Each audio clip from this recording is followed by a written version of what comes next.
It started as one of those nights that felt heavier than it should have. The kind where exhaustion sticks to your skin, no matter how many cups of coffee you've forced yourself through. I'd finished my shift at the diner. 8 hours of smiling through sore feet and customers who treated me like furniture, and still had one last errand before I could collapse into bed. We were out of milk.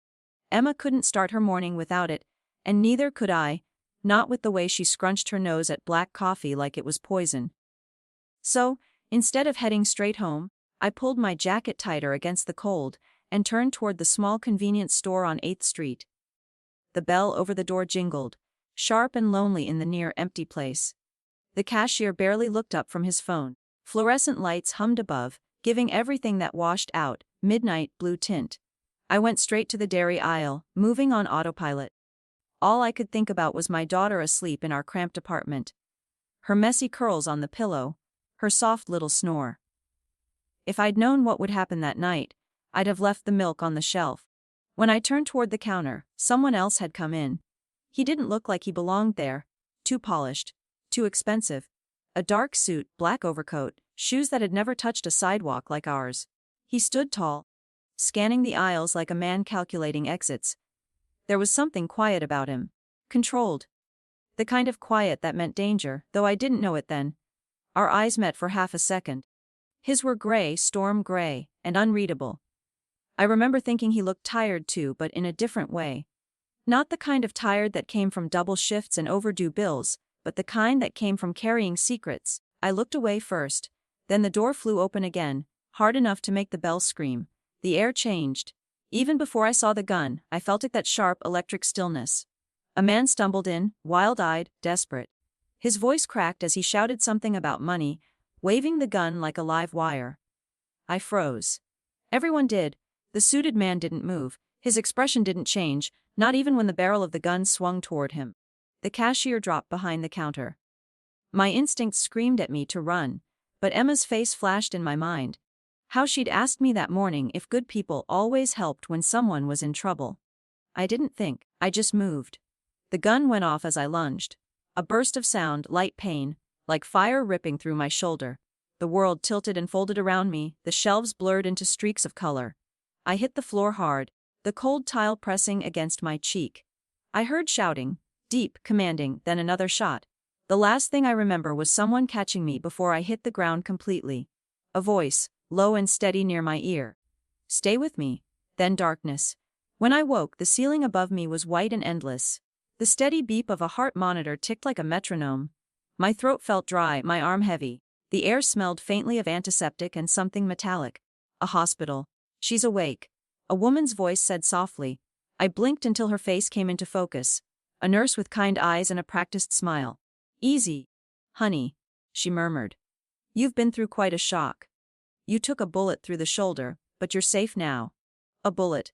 The word hit me harder than the pain. My voice came out cracked. My daughter, Emma, is she? She's fine, the nurse said quickly. Your neighbor's watching her. Police brought her home after everything. You're lucky, sweetheart. It could have been much worse. Lucky, that word didn't fit. My shoulder throbbed, my head swam, and I couldn't even remember how I'd gotten there. I tried to sit up, but the pain slammed me back down. The nurse steadied me with gentle hands. You need rest. The doctor will check in soon. And there's someone waiting outside, says he wants to thank you. Thank me, I rasped. Who? She hesitated. Mr. Castellano? She said carefully.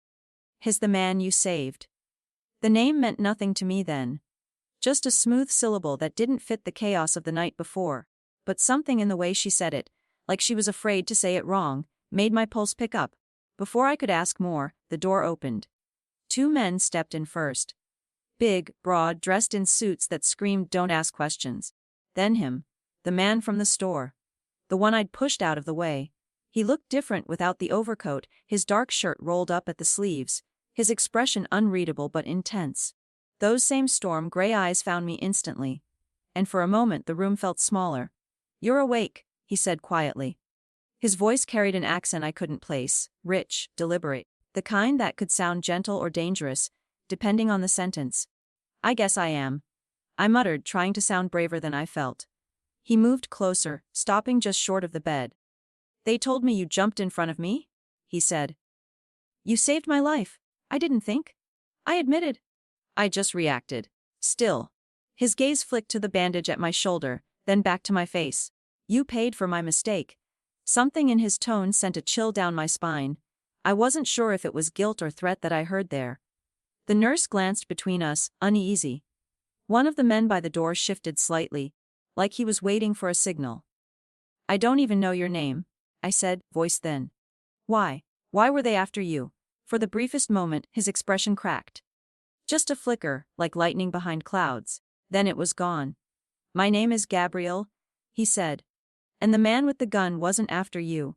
That was all he gave me before turning to speak quietly to his men in another language. Italian, maybe. They nodded and stepped outside. The air seemed to loosen when they left. Gabriel turned back, his voice softer now. You don't need to be afraid. I'll make sure you and your daughter are safe. How do you even know about? Because I asked. He paused. You were brave. I don't forget bravery. I didn't know what to say to that. My mind was still spinning from the shooting, the hospital, the strange, powerful man standing at my bedside promising safety like it was something he owned. He studied me for another moment, then nodded slightly to the nurse and left the room as quietly as he'd come. Only after the door closed did I realize my hands were trembling. Outside, I heard the low rumble of engines. Several of them. Black cars, maybe. My instincts told me something about that man wasn't just dangerous. It was complicated. And somehow, without meaning to, I'd just become part of his story. For a long time after he left, I just lay there, staring at the faint cracks in the ceiling, trying to remember how to breathe normally again. My shoulder pulsed in rhythm with the heart monitor. Every beat reminded me I was alive, and that I shouldn't be. They said the bullet had missed my artery by less than an inch.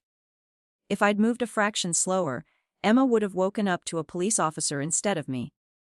The nurse came back later with antibiotics and painkillers. Her badge said, Karen. She gave me a look that said she wanted to say more but wasn't sure if she should. I didn't blame her. The hospital had been crawling with police earlier, then suddenly they were gone. When I asked, she just shrugged. Orders from above, she said. They said the case was handled privately. Privately? I repeated. Karen hesitated. Let's just say the man you saved isn't exactly ordinary. I thought about the way Gabriel had walked into the room. Not like a victim, but like someone used to commanding space. The quiet authority, the men in suits, the way even the nurse had looked nervous around him. Something about that name, Castellano, tugged at a memory, though I couldn't place it. Maybe I'd read it in the paper once, in some story I'd skimmed over between shifts. I fell asleep wondering what kind of man had people like that following him around. I was discharged the next evening, though it felt less like a choice and more like a decision made for me. When I woke, the nurse told me my bills were covered. She didn't know by who, but we both knew anyway. I argued or tried to. My pride hated the idea of someone, especially a stranger, paying for anything of mine. But I didn't even get the chance to sign discharge papers before a pair of men in dark suits appeared at my door. The same two from before. Miss Eliza. One said politely, as if this were a hotel. Mr. Castellano asked that we drive you home. My gut twisted. I should have said no. I should have called a cab and vanished. But something in the man's tone told me this wasn't a request, not really. I nodded. And they helped me into a car so sleek and black it looked like it belonged in another life. Not the one with overdue bills and chipped coffee mugs. The city lights slid by in a blur. I stared out the window, trying to steady my breathing. When we turned onto my street, I almost didn't recognize it. The flickering street lamp was still broken, but parked near my building was another car. Another black one. A man I didn't know stood by the entrance, arms crossed, scanning the street like he was guarding a bank. The moment I stepped out, he nodded to the driver. All clear? All clear? I wanted to laugh. This was a neighborhood where stray cats got into more trouble than people did. But when I saw the way he looked at me, sharp, alert, I realized this wasn't about my street. It was about me. Inside, the apartment smelled faintly of soap and vanilla. Emma's laughter echoed from the living room, and the moment she saw me, she ran full speed into my arms, careful but desperate. "Mom, you're okay!" she cried, her little voice cracking. I held her so tight it hurt my shoulder, but I didn't care. She was warm, real alive. Of course I'm okay, I whispered, even though my throat burned with the lie. My neighbor, Mrs. Patel, smiled from the couch. She's been good, she said. Had a nightmare, but she's strong. The men outside said they'd keep watch for a few days. The men outside, I echoed. She frowned. You didn't know. They said they were sent by a Mr. Castellano. Said you'd been through something serious. I forced a smile, thanked her, and closed the door behind her once she left. Emma pulled back, her eyes wide. Mom, who are those men? She asked. They look like the ones on TV who guard presidents. I brushed a curl from her forehead. Just people making sure we're safe. It was half the truth. I wasn't even sure what the other half was. Later that night, after I tucked Emma in, I found a white envelope under the door. No name, no stamp. Just Eliza written in clean, elegant handwriting. Inside a note. You risked your life for mine. Let me return the favor. A car will be outside tomorrow morning at 9. Please come with your daughter. G. Castellano. My stomach dropped. Everything about the message felt wrong. The formality, the certainty, the assumption that I'd go.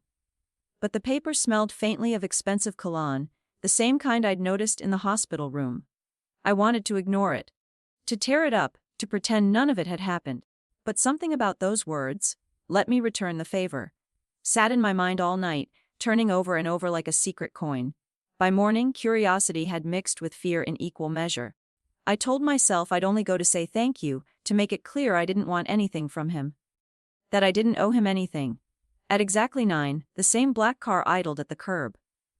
Emma clutched my hand as we stepped outside, her eyes bright with excitement.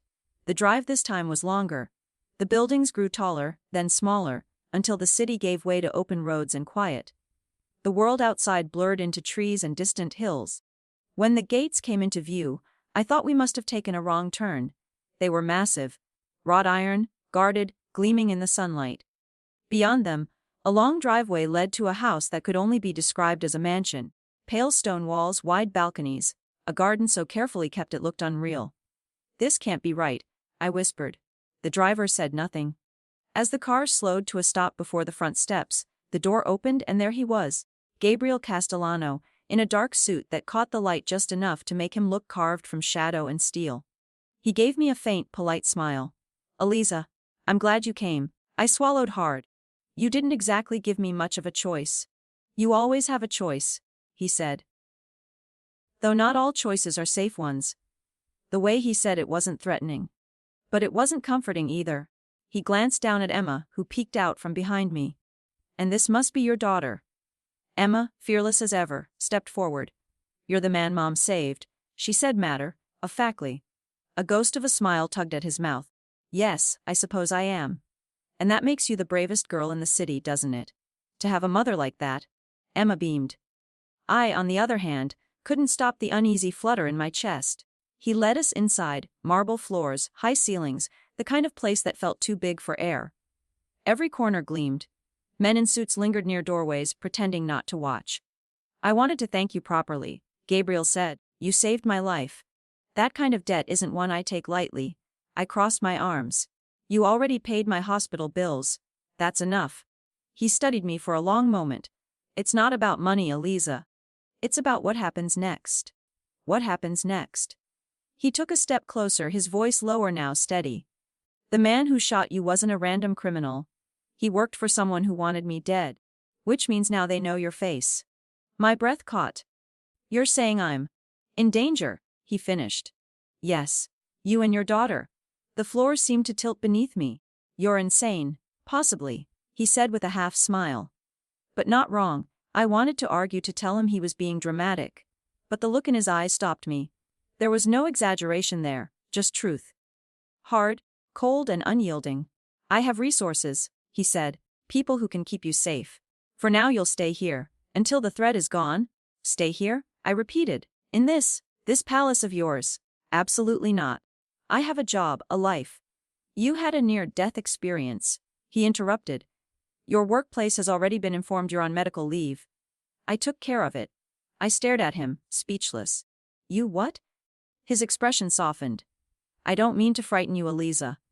But you risked your life for me. I won't let that be for nothing. Emma tugged at my sleeve. Mom, can we stay?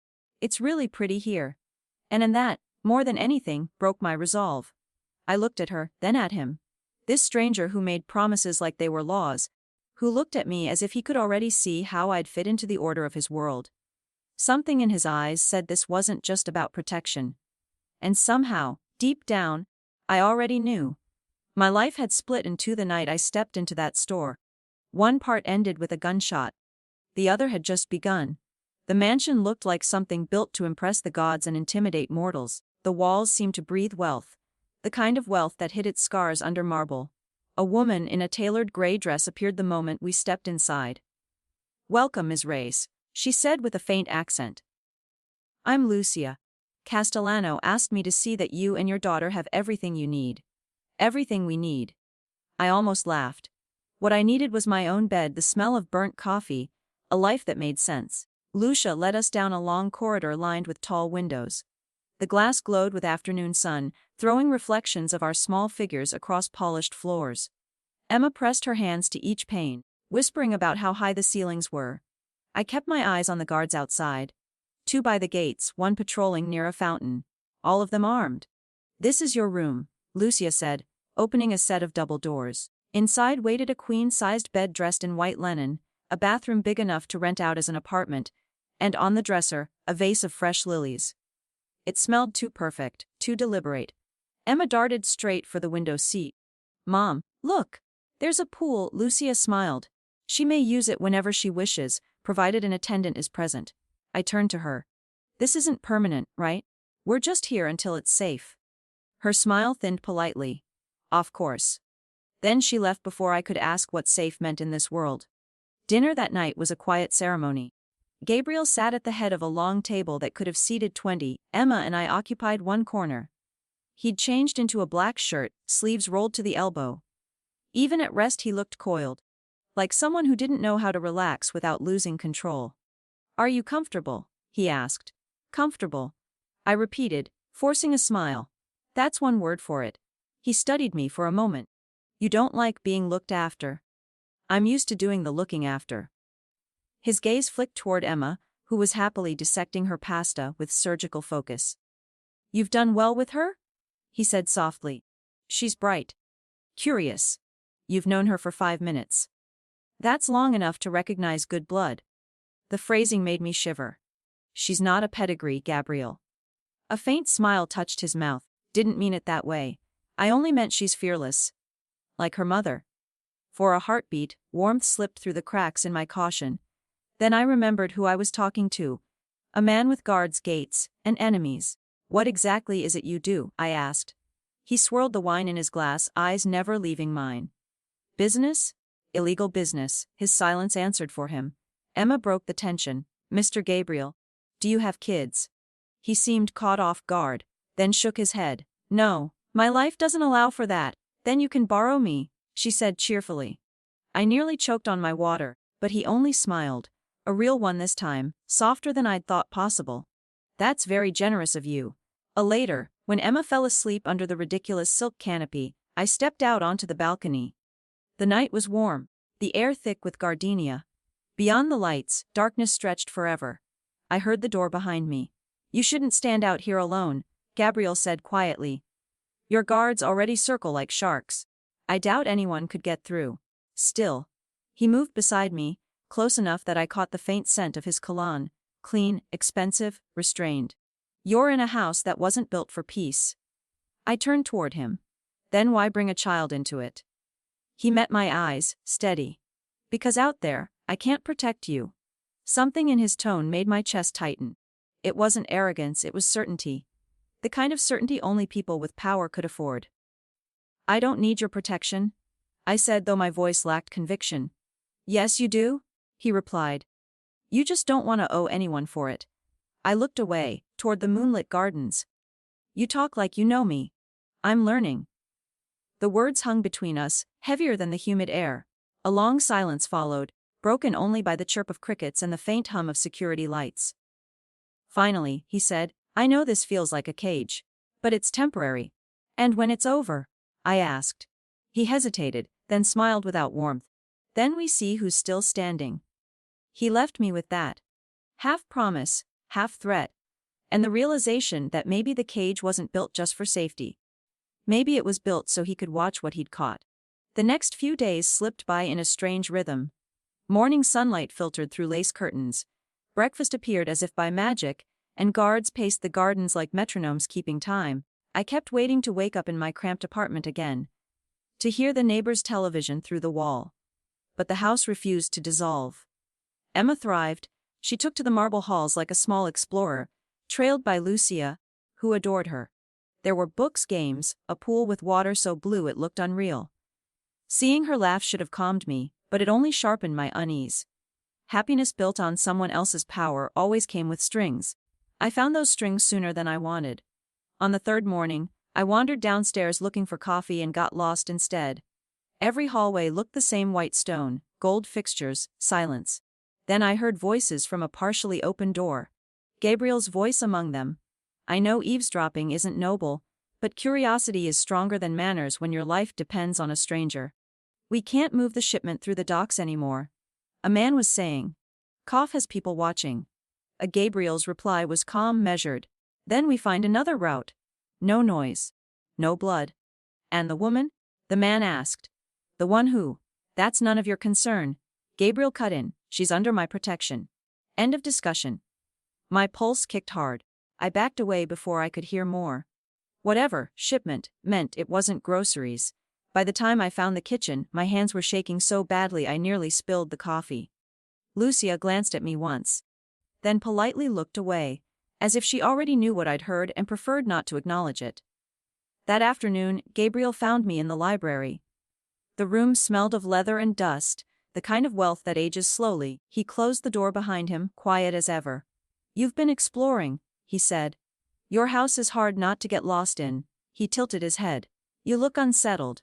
I hesitated, then decided honesty was safer than pretending. "I overheard something this morning." He didn't flinch. "And something about shipments, about people watching." "About me." I folded my arms, trying to sound braver than I felt. "What are you mixed up in, Gabriel?" He sighed and leaned against the desk. "The less you know, the better." "That's not an answer." "No," he said quietly. "It's protection." Protection looks a lot like secrecy. His eyes lifted to mine, gray, steady, unreadable. "You think I enjoy this? That I wanted you here? The moment you pushed me out of that bullet's path, your life intersected with something dark. I'm trying to make sure it doesn't swallow you." I wanted to believe him. Maybe I did, a little. But belief didn't erase fear. "You can't lock me in this house forever." "I don't intend to." His voice softened. "But until Koff is dealt with, you stay behind these walls." I promised Emma would be safe. I don't break promises. He stepped closer then, close enough that I could see the faint scar along his jaw, the way the tension in his shoulders never eased. For a heartbeat, the air between us tightened. I could feel his control, the effort it took him not to touch, not to cross whatever line he'd drawn. "Why risk all this for me?" I asked, almost whispering. "Because you remind me that there's still something worth protecting," he said. "Even in my world." Before I could reply, he straightened. The moment shuddered behind professionalism again. "Lucia will show you the gardens this evening. The air is better there." And just like that, he was gone. That night, after Emma fell asleep, I stepped into the garden alone. The air smelled of roses and rain-soaked earth. Beyond the lights, the estate melted into forest. Somewhere out there were men with guns and motives I didn't understand. Somewhere out there was the man who had ordered the shooting. A branch cracked behind me. I turned, and found Gabriel watching from the terrace. "You move quietly," I said. "So do you?" He joined me by the fountain, hands in his pockets. "You shouldn't wander at night." I needed air. "Understandable," he said. "It's hard to rest when you're surrounded by ghosts." "Whose ghosts?" I asked. His mouth tightened. "All of them. Every decision leaves one behind." We stood in silence, listening to the trickle of water. When he finally looked at me again, the hardness had drained from his expression. "I know you don't trust me," he said. "But one day you'll see that everything I do to keep people like him from winning." "Cough," I said. The name tasted bitter. He nodded once. "And what happens when you win?" He gave a small, humorless smile. "People like me don't win, Eliza. We just survive longer." Something in the way he said my name, soft, deliberate, lodged in my chest. For a moment I forgot the guards, the gates, the danger. There was only the man before me and the quiet ache of two lives that should never have touched. Back inside, I paused at Emma's door. She was curled up in bed, breathing evenly, safe in a world she didn't understand. I brushed her hair from her forehead and whispered, "We'll be okay, baby." But as I closed the door, I caught my reflection in the hall mirror. Pale, uncertain, standing in a house made of glass. A single crack could shatter everything. And I wasn't sure whose hand would strike first. Cough's or Gabriel's. Sleep didn't come easy after that night in the garden. Every sound inside this house carried weight. The hum of cameras, the faint crackle of radios, the footfalls of men who never seemed to rest. Safety had a heartbeat here, and it never slowed down. By morning, I'd made myself a promise to stop waiting to be told what was happening. If I was going to survive this, I needed to know the truth about the man who'd made me his responsibility. Lucia found me at breakfast. She poured coffee like someone who measured her words along with the sugar. "You shouldn't wander alone again," she said quietly. "Mr. Castellano worries." "Worry looks a lot like surveillance," I replied, her lips curved faintly. In this world, the two are the same. When I asked her how long she'd worked for him, she hesitated. "Long enough to see that everything he builds out of guilt." Guilt for what? She glanced toward the hallway, where two guards stood like pillars. "For surviving," she said and walked away. I found Gabriel later in what looked like a study, but felt more like a command center. Maps, files, photographs. A digital wall displaying camera feeds from around the property. He looked up from a folder when I entered, eyes sharpening the way they did whenever he shifted from host to strategist. "You shouldn't be in here," he said. "I live here now, remember, until it's safe. That doesn't include this room. Then maybe you shouldn't leave the door open." He closed the folder slowly. "What do you want, Eliza?" "The truth. Who you are. What I got my daughter mixed up in." He leaned back in the chair, considering me. "You already know more than most people who work for me." "Because I overheard you." "Because you're still standing." That answer chilled me more than it should have. He gestured toward a chair, and for the first time, he began to talk. Not everything, but enough to change how I saw him. His family had built a legitimate shipping company decades ago. Somewhere along the way, it became a cover for moving things people didn't talk about. Gabriel inherited both halves: the business that smiled for the public and the one that handled what the law ignored. "Koff," he said, "was a rival who decided violence was cheaper than negotiation." "And you?" I asked. "What do you decide?" He looked away. "That depends on who's bleeding." There was a tiredness in him then, deeper than guilt. The kind of fatigue that came from knowing every victory left a stain. That evening a storm rolled in, thunder rattling the windows. Power flickered once, twice, then steadied. Emma was in her room drawing pictures of the fountain while I tried to read, though the words on the page refused to stay still. A knock at the door made me jump. It wasn't Lucia. It was Gabriel, rain on his shoulders, the usual calm replaced by something tighter. "I need you to stay inside tonight," he said. "What's happening?" "Nothing yet." His tone was too careful. "One of Koff's people was seen in the city. It may be nothing, but until I know, I want you close." I wanted to argue. Instead, I asked, "You ever get tired of giving orders?" "Constantly," he said. "But it's the only language my world understands." Lightning flashed behind him, throwing his face into sharp relief. For a moment, he looked less like a criminal and more like a man balancing on the edge of something he couldn't name. He took a step toward me. "You shouldn't have been there that night," he said softly. "You changed everything. Because I ruined your plans. Because you reminded me that I still have a choice." I didn't know what to do with that. The silence stretched until the storm filled it. Then, almost reluctantly, he said, "I'll be in the control room. If anything feels wrong, anything at all, call for me." He turned to leave, then paused. "Lock the door, Eliza." I waited until his footsteps faded, then went to Emma's room. She was already asleep, pencil still in her hand. Outside, rain blurred the lights of the estate into streaks of silver. Somewhere below, men moved through the dark with radios and weapons, shadows protecting other shadows. I stood at the window, listening to the storm. The house felt alive, watchful, restless, a living thing made of stone and secrets, and in the quiet between thunderclaps, I realized that the line between protector and captor had thinned to almost nothing. Gabriel said he wanted to keep me safe, but every wall he built around us kept a piece of me inside with him. The storm didn't stop.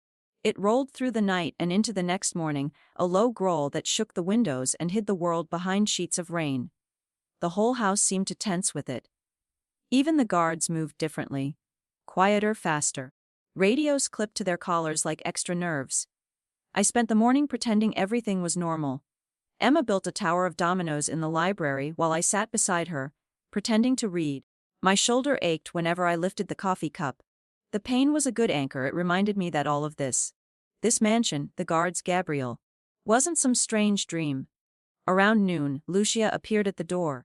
She didn't knock. Her face was composed, but her hands were tight around a folded piece of paper. "Mr. Castellano asked that you stay upstairs until he returns," she said. "Returns from where?" Her eyes flicked to Emma and then back to me. "The city." He didn't say more. She set the paper on the table and left before I could ask another question. I unfolded it. 2 words written in that same elegant handwriting as before: "Keep the curtains closed." That was it. No explanation, no signature. The simplicity of it made my skin crawl. I closed the drapes and tried to distract Emma with a movie, but the tension in my voice must have betrayed me. "Mom," she said after a while, "are we in trouble again?" I brushed a curl from her face. "Not trouble, sweetheart. Just being careful." She studied me for a long moment, as if deciding whether to believe me, then nodded and went back to her game. I wished I could borrow her certainty. By evening the rain had slowed to a drizzle. The power flickered again. I went to the balcony door and peered through the gap in the curtains. The driveway was empty. Gabriel's car was gone. Then movement caught my eye. 2 figures near the outer gate, shapes half hidden by mist. One of them wasn't dressed like the guards. No dark suit, no earpiece. He moved differently too. Hurried, nervous. My heart climbed into my throat. I grabbed my phone, but before I could dial, a soft knock came at the door. Lucia's voice. "Ms. Reyes, please open." I cracked the door. She looked pale. "You saw them?" she asked. "Yes, who?" "Get your daughter and come with me." Now her calm voice made it worse. Calm meant serious. We moved quickly through back corridors I hadn't seen before, the lights dimmed to a soft amber glow. Somewhere below I heard shouts. Short, controlled, like commands. Lucia ushered us into a small room behind the kitchen. Nothing more than a pantry with reinforced walls. "Stay here," she said. "Don't open the door for anyone except Mr. Castellano." "Lucia, what's happening?" She hesitated. "Someone tried to get through the gate. They were stopped, but it may not be over." Then she slipped out and locked the door from the outside. Emma's eyes were wide. "Mom." I pulled her close. "It's okay. We're just hiding until it's safe." I didn't believe my own words. Minutes passed, maybe longer. The hum of the house muffled the sounds outside, but every so often a radio crackled or a voice shouted something I couldn't make out. Then suddenly silence. Footsteps approached, a key turned in the lock. The door opened. Gabriel stood there, rain-soaked, a thin cut across his cheek. His eyes found mine instantly. "It's over," he said. I didn't move. "What happened?" "They tried the outer fence. We stopped them." "Why?" My voice shook despite myself. He nodded toward the hallway. "My people. You're both safe." Emma ran to him before I could stop her. He crouched, ignoring the blood on his sleeve, and smiled faintly. "You did well listening to your mother," he told her. "That's what keeps brave girls safe." When she turned away, he met my eyes again. "I told you I'd protect you." I wanted to thank him, or yell at him, or something. Instead I just stared, caught between relief and anger. "This can't go on," I said finally. "I can't keep pretending we're guests when we're prisoners." He stepped closer, lowering his voice. "If you were my prisoner, you wouldn't have a key to your own room. I don't have a life outside these walls." He exhaled slowly. "You will. Soon. But not tonight." "Then when?" He didn't answer immediately. Instead he reached into his coat and handed me a folded photograph. Grainy, printed from a security feed. A man with a beard, eyes narrowed, standing outside a cafe. "That's the one who ordered the shooting," Gabriel said. "Has here in the city. Cough won't stop until he's finished what he started." I looked down at the photo again, at the cold face that had changed everything. "And what are you going to do?" End it," he said simply. For good. Something inside me tightened. The calm way he said it, no anger, no hesitation, was almost worse than rage. Gabriel, if you kill him. He shook his head. This isn't about revenge. It's about closing a door. He turned to leave, then hesitated in the doorway. Keep Emma close. And Eliza, don't look at me differently when this is over. Before I could ask what he meant, he was gone again, into the storm that had finally found its voice. I sat there long after, the photograph cold in my hands. Emma slept against my shoulder, breathing evenly. Outside, thunder rolled across the valley. Somewhere out there, a war I didn't understand was moving toward its end. And I realized that no matter how it ended, the world we'd return to would never be the same. After Gabriel left, the house grew too quiet. The storm had passed, but the silence it left behind was heavier than the thunder. You could almost feel the walls listening. Lucia tried to keep things normal, meals on time, lights low, but even she moved differently, her heels softer on the floor. Everyone knew something was happening beyond those gates. No one said a word. Emma sensed it too. She clung to me more than usual, though she tried to hide it behind chatter about the pool and her drawings. That night she asked, "When will he be back?" "Soon," I said. It sounded like a prayer more than an answer. I didn't sleep. Every creak in the hallway made me sit up. The wind nudged the curtains like a whispering hand. I tried reading, counting breaths, anything to calm the restless pulse of waiting. Somewhere near dawn I gave up and went downstairs. The lights were dim, the air cool. The whole place felt suspended, like the house itself was holding its breath. I ended up in the library, the one room that almost felt human. That's where I found the file. It wasn't hidden, exactly, just left open on the desk, a few papers half tucked into a folder stamped confidential. I told myself not to look. Then I looked anyway. Photographs, reports, names. One of them was mine. Another, Emma's. Each page was a record, birth dates, addresses, even my old job at the diner. A map of my life, drawn by someone else's hand. I pressed a trembling finger to the paper, as if the words might disappear. Then I noticed the handwriting at the bottom of the last page. Gabriel's. Ensure permanent security. Do not relocate without clearance. Permanent. The word rattled in my chest. Maybe he hadn't meant it the way it sounded, but to me it felt like a lock clicking shut. I was still staring at the file when a voice behind me said, "You shouldn't be here." I spun around. One of the guards, Marcus I think, stood in the doorway. Not threatening, but firm. "I was just looking for something to read," I said. He eyed the open folder. "That's not reading material, ma'am." "Where's Gabriel?" I asked. "Still out. He'll call when he's ready." "When he's ready," I repeated softly. "And if he's not?" Marcus's expression didn't change. "Then we keep you safe." "That's the order." Back in my room, I sat by the window, staring at the mist lifting off the gardens. Permanent security. Did he mean protection or confinement? And if the danger never ended, what then? Would we live in this gilded cage forever? Emma woke around 9, cheerful as ever. She wanted pancakes. I managed a smile and made them with Lucia's help, pretending everything was fine. Pretending is a mother's greatest skill. Later, while Emma napped, I slipped back to the balcony. The air smelled of wet earth and cut grass. Somewhere far off, engines rumbled. Vehicles, maybe, or just my imagination. Then the phone on the desk rang. Lucia answered it downstairs, but I could hear her voice carry faintly up the stairwell. "Yes, sir." "Understood." A pause. "She'll be ready." When she came up a minute later, her face was composed but her eyes gave her away. "Mr.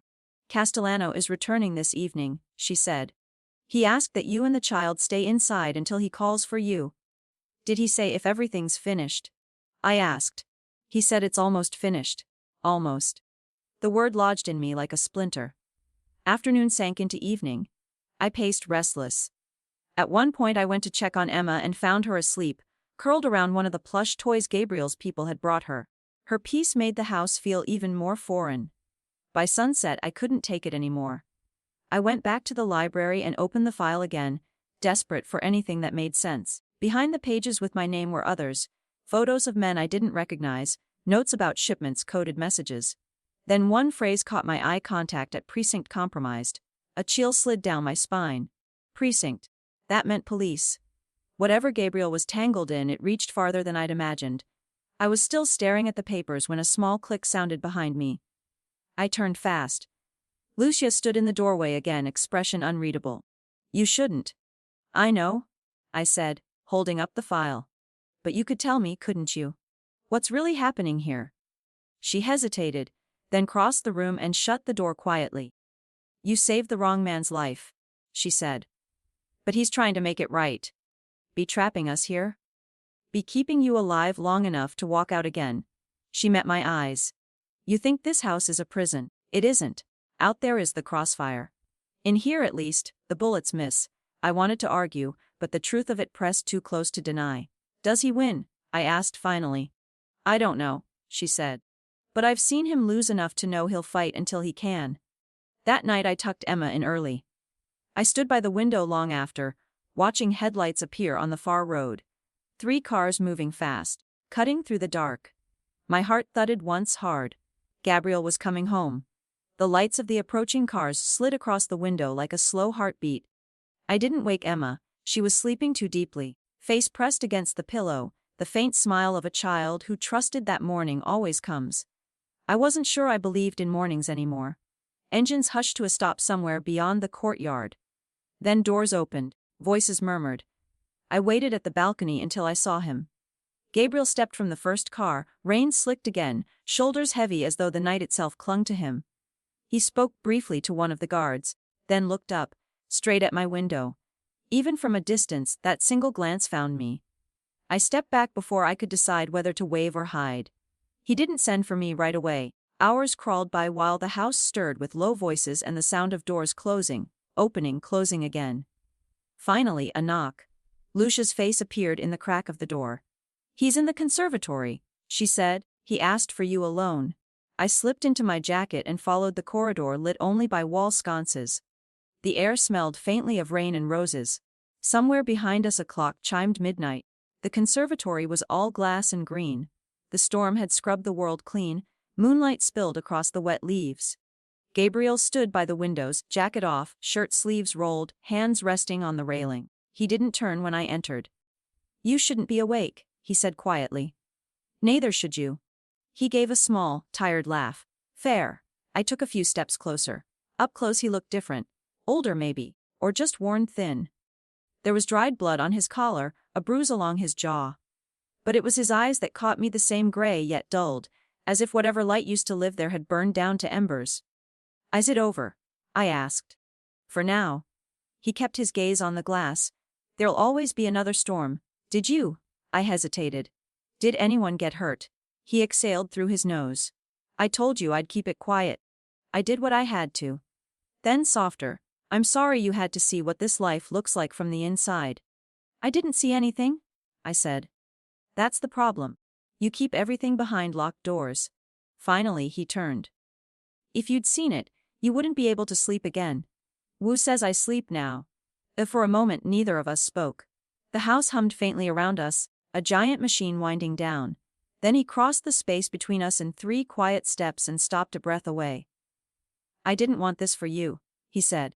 I just couldn't let what happened in that store be the last line of your story. I never asked you to save me. No, he admitted. You just did it first. That broke something small and careful inside me. I looked at him. The man I'd pulled out of a bullet's path. The man who'd built a fortress around my child. And realized I didn't know where gratitude ended and fear began. He must have read it in my face because his voice gentled. You don't owe me trust, Eliza. I only hope someday you'll stop being afraid in my presence. I'm not afraid of you, I said, though the words trembled. I'm afraid of what being here makes me. He nodded, eyes softening. It makes you protected. That's all I ever meant. Protected isn't the same as free. I know. He reached for the window latch and pushed the pane open. Cool air spilled in, carrying the scent of wet soil and night, blooming jasmine. For a long time we stood there, listening to the world breathe. At last he said, when it's truly safe, I'll take you home. That's a promise. Do you keep all your promises? Only the ones that matter. He looked exhausted, like a man who'd run out of armor, but hadn't learned how to stop fighting. I wanted to ask 100 questions, to demand the truth, but something about the quiet felt too fragile to break. So instead I said, you should rest. He smiled faintly. You sound like Lucia. Then maybe you should listen. He almost laughed, then nodded and turned toward the door. Good night, Eliza. Good night. When he was gone, I stood alone among the plants, the air damp against my skin. For the first time since the shooting, I didn't feel like an intruder in this place. But I didn't feel safe either, I just felt seen. For a few days after Gabriel came back, the house exhaled. No alarms, no hurried phone calls, no new guards showing up at dawn. Even the air felt different, lighter, as if the walls themselves had decided to stop holding their breath. Emma returned to her routine of lessons and drawing, and I tried to convince myself that things might finally be settling. I cooked with Lucia, walked through the gardens, pretended I didn't notice the men still stationed by the gates.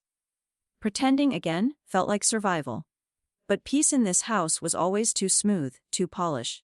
When you live in glass, even a whisper can sound like a crack.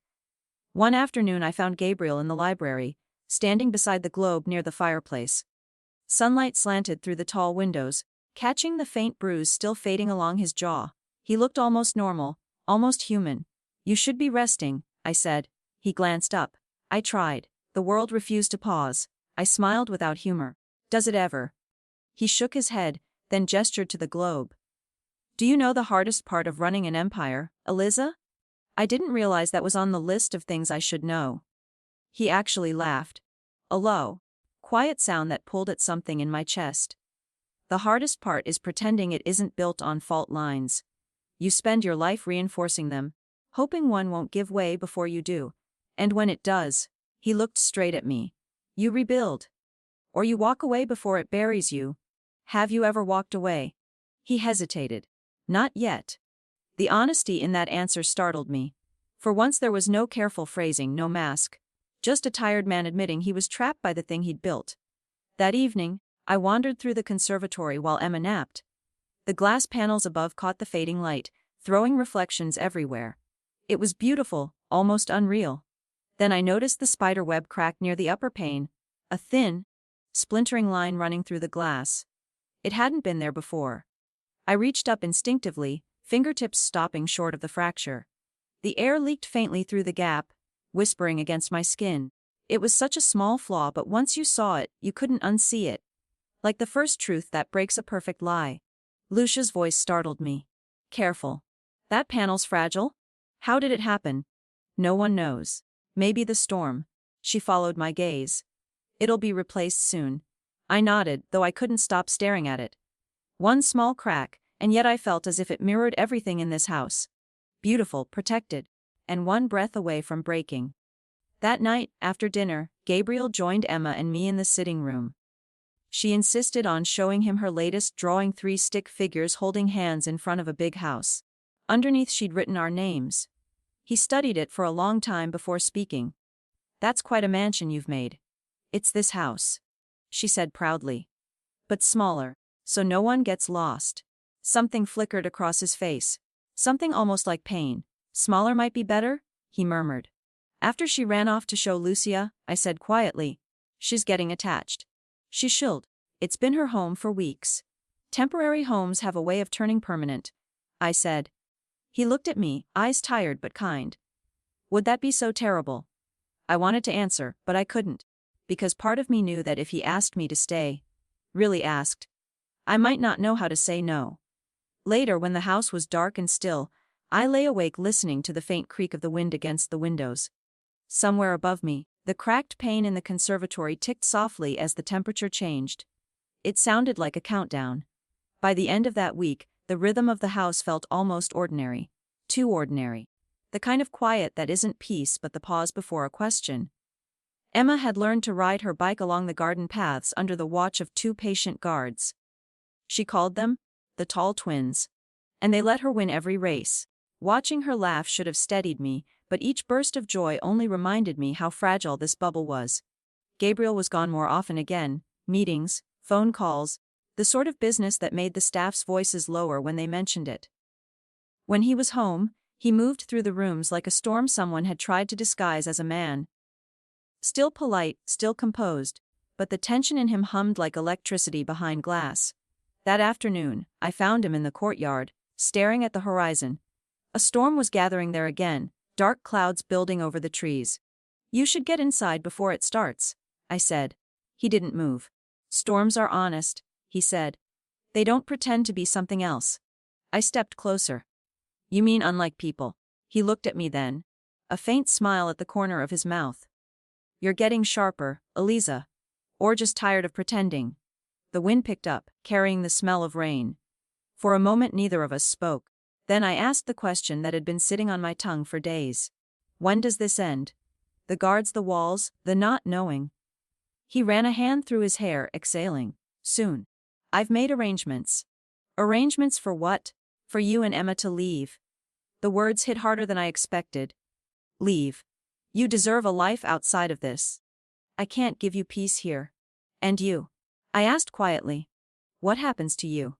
He shrugged. I stay where I belong. Something inside me cracked, as fine and dangerous as the fracture in the conservatory glass. After everything, after dragging us into your world, you're just letting us go. I'm giving you back what I took, he said. No, I whispered. You're running? He didn't answer. The wind did it for him, whipping through the courtyard until the first drops of rain began to fall. He turned and walked toward the house, leaving me with the storm. That night, I couldn't sleep. The rain hammered the roof, and somewhere above, the cracked pane finally gave way with a sound like a sigh. I got up, pulled on my robe, and followed the noise to the conservatory. Shards of glass glittered on the floor, rain spilling through the hole onto the tiles. I grabbed a towel, as if I could stop the weather, and that's when I saw the folder on the bench. The same one I'd seen in the library weeks ago. Someone had left it open. Inside was a single document I hadn't seen before. My name, Emma's, a bank account, and a line that froze me: trust established in perpetuity for the protection and education of the beneficiaries. Beneath it, Gabriel's signature. He wasn't just letting us go. He was paying for it, forever. By morning the rain had stopped. I found him in his study, half asleep over a stack of papers, the bruise on his jaw fading to yellow. For the first time he looked vulnerable, human breakable. I set the document on the desk between us. You think money fixes this? He rubbed his eyes. It's not money, it's safety. I didn't ask for safety. I asked for truth. He met my gaze. The truth is, I don't know how to keep you without destroying you. The simplicity of it stole my breath. There was no performance in his voice, no distance. Just the quiet confession of a man who'd built a kingdom on fear and found something he couldn't protect with power. I said, maybe you could start by not deciding for me. That drew the faintest smile. Maybe. For a long time we just sat there, the sunlight slipping across the floor, the house around us humming softly. The crack in the glass above the conservatory was gone now, replaced overnight. But I could still feel it. The reminder that perfection never holds forever. That evening, I watched Emma ride her bike again, circling the fountain, her laughter echoing off the stone walls. Gabriel stood beside me on the terrace, hands in his pockets. She'll remember this as a dream? He said. Maybe that's all it was? I replied. He nodded once, then added, dreams end. But they change what you see when you wake up. I didn't answer. The sun dipped low, painting the house in gold. Somewhere deep inside a new question began forming, one I wasn't ready to ask. 2 mornings after the storm, Lucia placed an envelope on my breakfast tray. No name, just a travel itinerary typed in careful lines: flight number, time, destination, another city, another start. At the bottom, a single handwritten note: all arrangements have been made. G. The paper trembled in my hand before I realized I was the one shaking. He had meant it, we were leaving. Emma bounded into the room, hair wild from sleep, babbling about the fountain fish she'd named. I listened, nodded. Smiled when I was supposed to, but inside my thoughts were spinning too fast to hold. Part of me wanted to grab her and run toward the freedom I'd been craving for weeks. Another part couldn't imagine walking out of these halls without seeing him there, hands tucked in his pockets, eyes watchful and unreadable. I found Gabriel outside near the stables, speaking quietly with one of his men. When he saw me, he dismissed the guard and waited. The morning light caught in his hair, softening the edges of him. So this is it? I asked, holding up the envelope. Wes. His voice was calm, almost too calm. Lucia will take you and Emma to the airport this evening. And you'll just stay here. This is where I belong. I wanted to be angry. Instead, I just felt tired. You built all this protection around us. And now you're cutting us loose. It's the only way it means something, he said. Safety isn't freedom until you can walk out the door. You make it sound noble? I said. But it feels like goodbye. He looked away toward the trees. It's both. The rest of the day passed like a movie on slow motion.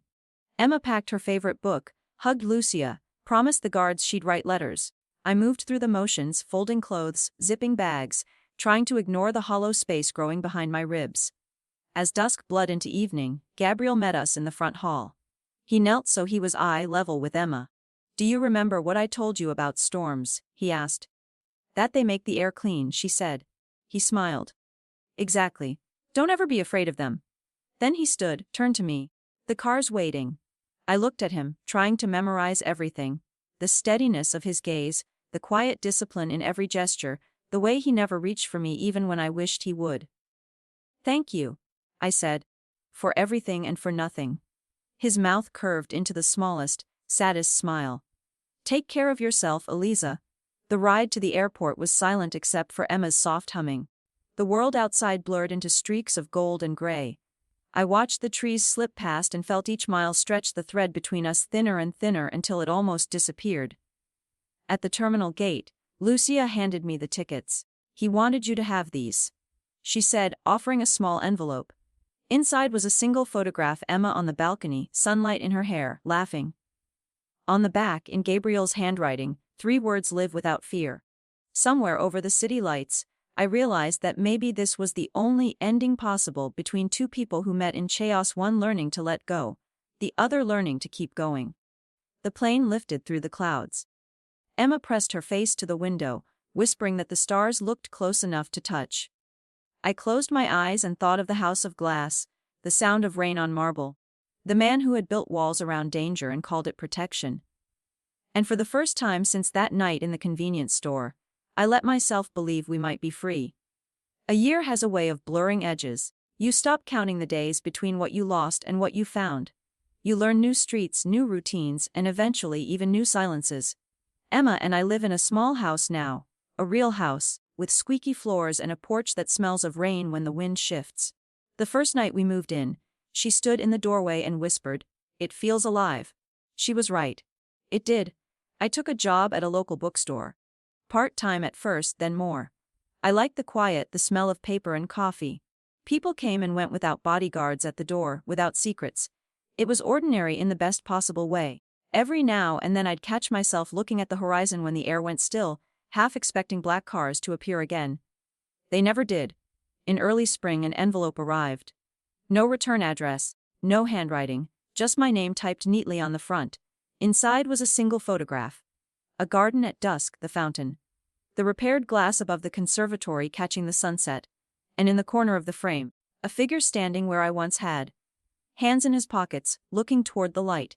No note, none needed. For a long time I sat at the kitchen table, tracing the edge of that photo. I didn't know if it meant he was safe, or just remembering. Maybe both. Emma found me there and peered over my shoulder. That's his garden, she said quietly. Yes. Do you miss him? I thought about it. About the night I pulled a stranger out of a bullet's path. About the weeks that turned into a kind of captivity and a kind of refuge. About a man who tried to buy peace and accidentally taught me how to find it myself. Sometimes, I said. But missing someone isn't always sad. She seemed to understand. Children have a way of doing that. That evening we walked to the edge of the park near our house. The air smelled of wet earth and lilac. Clouds were gathering. Another spring storm rolling in. Emma lifted her face to the wind and laughed. It's coming, she said. Yes, I told her. Let it. We ran for cover as the first drops fell, laughing like we hadn't in months. The rain came down harder, and I realized I wasn't afraid anymore. Not of storms, not of endings, not of what waits on the other side of them. Back home, I tucked the photograph into a drawer beside a worn chess piece Emma had kept as a souvenir. I didn't look at it often, but I liked knowing it was there. A quiet reminder that even in the wrong places, we sometimes meet the people who teach us how to walk back into the light. The thunder rolled once, distant and deep. I smiled. Somewhere I hoped he heard it too.